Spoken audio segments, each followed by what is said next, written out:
been robbed. He went down that way. Young kid with a gun. This is Radio 227. I got a robbery just occurred at the liquor store at 14th and L. The suspect is a white male, about 20, wearing a red plaid jacket, and he is armed. He ran into an alley in the 1400 block of L Street.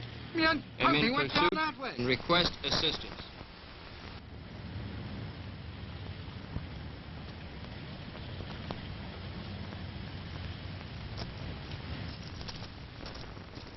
Take cover.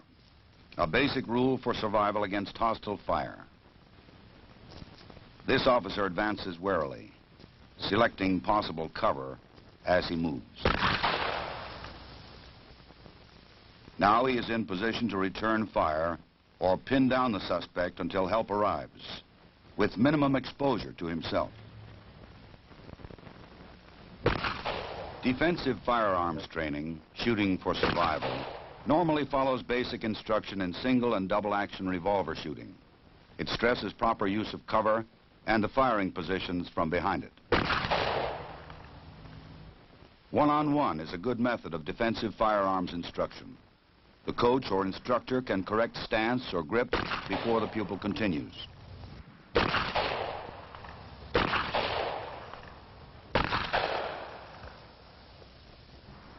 Improved scores from the kneeling weak hand position are immediate.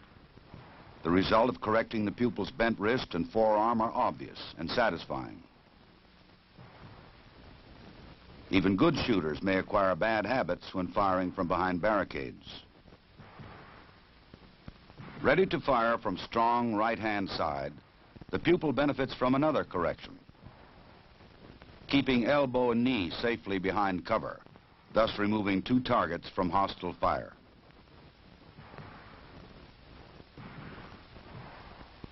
He fires a good pattern with a minimum of bodily exposure. Each firing range may set up its own course, but defensive firearms training objectives remain. Teaching the application of basic shooting techniques to confrontation situations. Failure to provide a firm base when shooting from cover makes for inaccurate shooting. Legs spread too wide provide a tempting target for an assailant. Now the shooter can fire safely from a steady rest, putting all his shots in the kill zone and using the barricade for maximum cover. This is shooting for survival.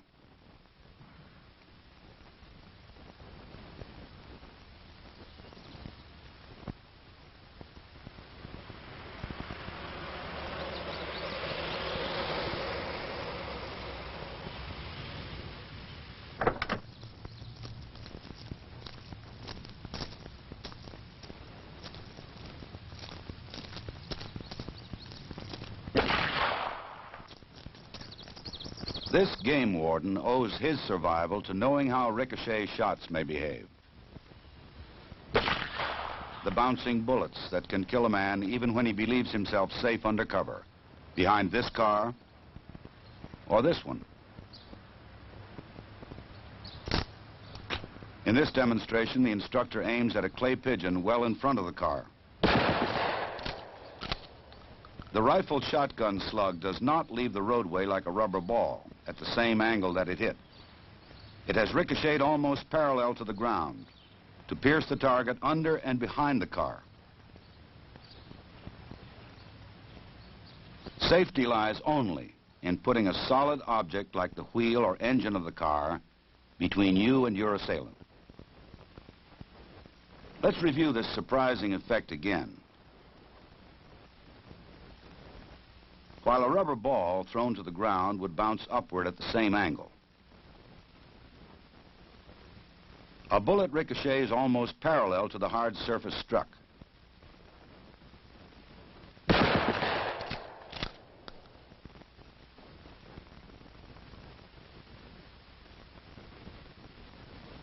With targets at ground level, the instructor aims at the silver tape, a good deal closer than the balloons. Think of one of these balloons as your head, and you may change your evaluation of safe cover from ricochets.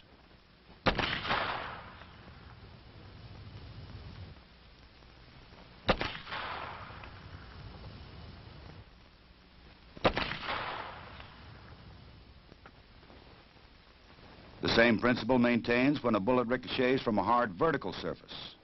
The instructor has placed aiming points some distance from the balloon targets.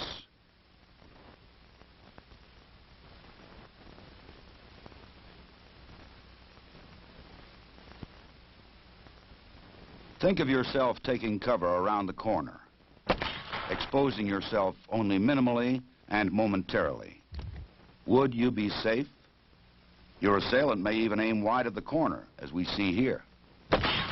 But the ricocheting bullets almost parallel to the wall could kill you as easily as they burst these balloons. The lessons taught by these demonstrations might someday save your life. Attention, units 54 and 55. We have a 1090 at the Alexandria National Bank, 800 South Washington. First unit on the scene, do not enter the bank until the backup unit arrives. 10-4. This is Unit 54 responding.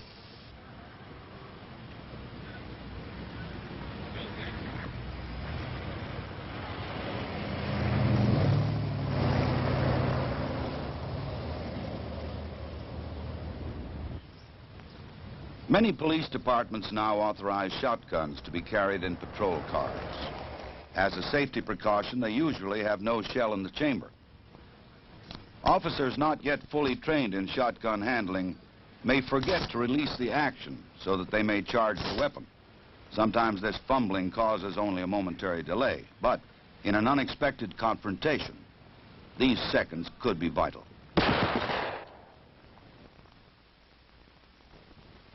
Shotgun instruction, especially with newly issued weapons, must begin with thorough training in gun handling and loading. Releasing the action must become a reflex move, even under stress.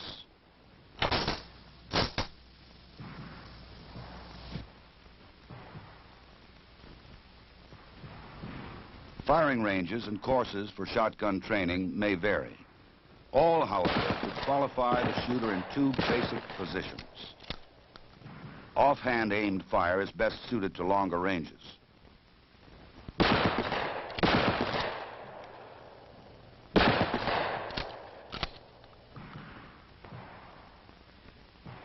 Hip firing is used at close range, where most confrontations do occur.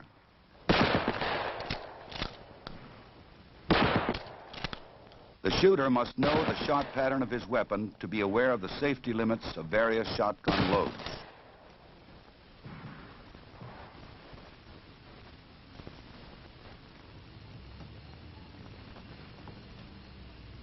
Each year, the FBI Uniform Crime Reports tells the grim story of policemen killed.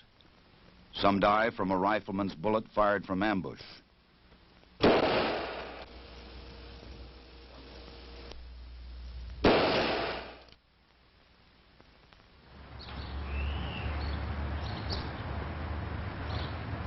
Some die at a closer range, often while performing routine duties.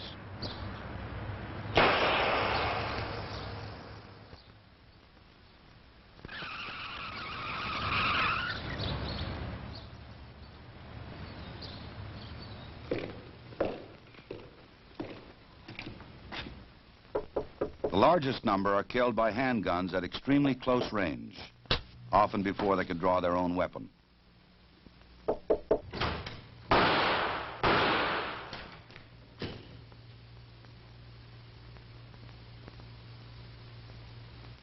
Close combat pistol courses meet this challenge by training shooters to fire at targets as close as 3 feet. They will, however, include firing positions used for fast, accurate shooting at slightly longer ranges, from 7 to 15 yards. The point shoulder position fired from a crouch uses the arm as a pointer, with the front sight as the tip. It should form a straight line from shoulder to front sight without bending elbow or wrist, which would deflect the shot.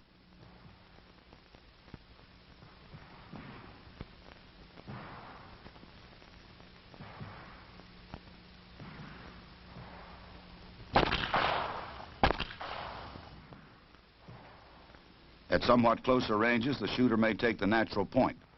This does not use the front sight, but points the weapon like a finger.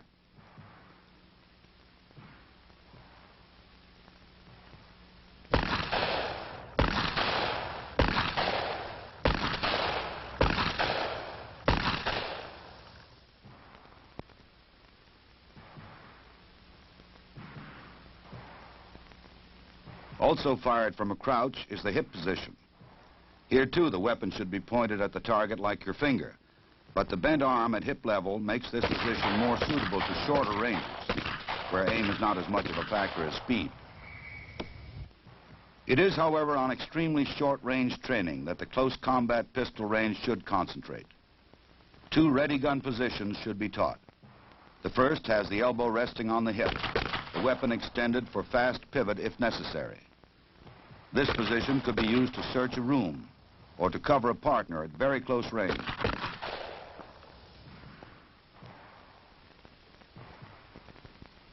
Another ready gun position is fired from the hip. This protects the shooter from the danger of being disarmed at close quarters.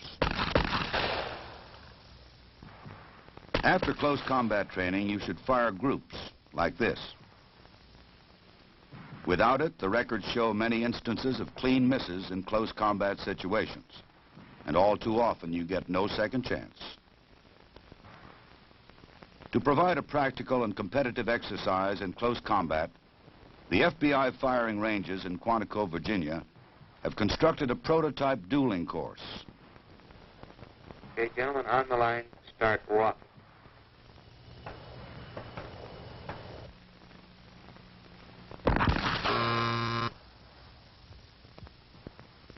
Okay, man on the left, 2 seconds flat. On the line, start walk.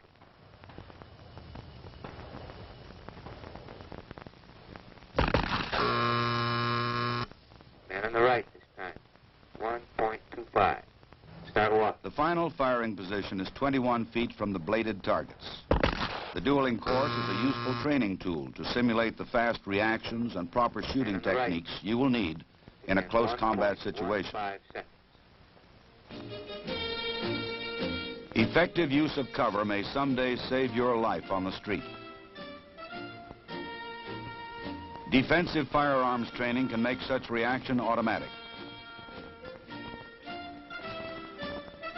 Cover may not always protect you against ricochets, which have their own rules of behavior. Demonstrations like this convince you of the rules and how best to guard yourself against bouncing bullets.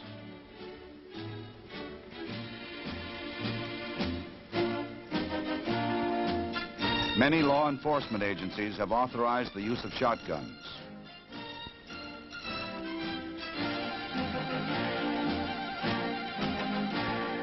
Defensive firearms training should start with thorough shotgun familiarization and range shooting. Statistics show a frightening increase in the number of law enforcement officers killed by handguns at extremely close range. To meet this challenge, defensive firearms training must stress the technical skills which can defend against this threat.